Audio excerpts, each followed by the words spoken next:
Katoliki nchini wametakiwa kuungana kwa pamoja kumpongeza Papa Leo wa 14 aliyechaguliwa baada ya kifo cha Papa Francis aliyechaguliwa kwa kura na akidi ya theluthi mbili muhimu kwa uchaguzi huo. Mariam Shabani ana taarifa zaidi. Ni takribani siku 17 zimepita toka aliyekuwa kiongozi wa kanisa Katoliki Papa Francis kufariki Aprili 21, ambayo ilikuwa ni Jumatatu ya Pasaka. Hatimaye jana Mei 8 mwaka 2025 Papa mpya ameweza kupatikana baada ya mchakato wa siku 2 uliofanyika na hatimaye kumpata Papa Leo wa 14.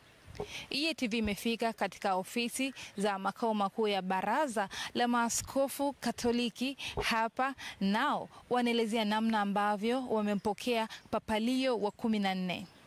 Tunapoongelea mabadiliko tunaongelea maendeleo. Maendeleo yako katika nyanja ya kiroho na nyanja ya kimwili. Katika nyanja ya kiroho tunatarajia kwamba Baba Mtakatifu ataendelea kusisitiza yale ambayo ni mambo muhimu ya kiroho: kuishi maisha mema, maisha yanayompendeza Mwenyezi Mungu, kuacha uovu, kushikilia mema. Hayo ndio tunayotarajia kwamba ataendelea kuyasisitiza kama walivyokuwa watangulizi wake, na tangu Kristo mwenyewe alipoanzisha kiti hiki cha Petro, tunaamini kabisa kwamba atayatekeleza hayo yote. Hiyo tunaamini kwamba Baba Mtakatifu ataleta umoja wa watu wote wa imani zote.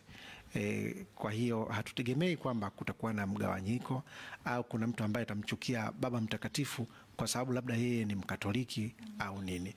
Yeye ni kiongozi wa kuunganisha imani zote duniani. Kardinali Robert Prevost mwenye umri wa miaka 69 kutoka Marekani amechaguliwa kuwa papa mpya 267, akichagua jina la Leo wa 14, ikiwa ni mara ya kwanza kwa kiongozi huyo kupatikana kutoka taifa hilo.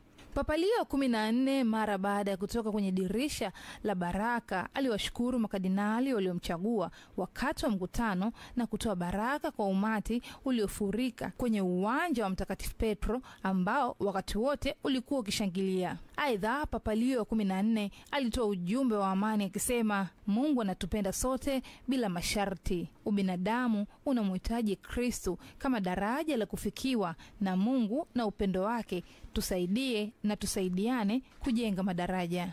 Kwa ambaye hafahamu kwamba Papa Leo wa 14 aliwahi kufika nchini Tanzania mwaka 2004, ambapo alianzia mkoa wa Dar es Salaam akapita Njombe mpaka mkoani Ruvuma. Nikiripoti kutoka ofisi za Baraza la Maaskofu wa Kanisa Katoliki hapa Kurasini jijini Dar es Salaam,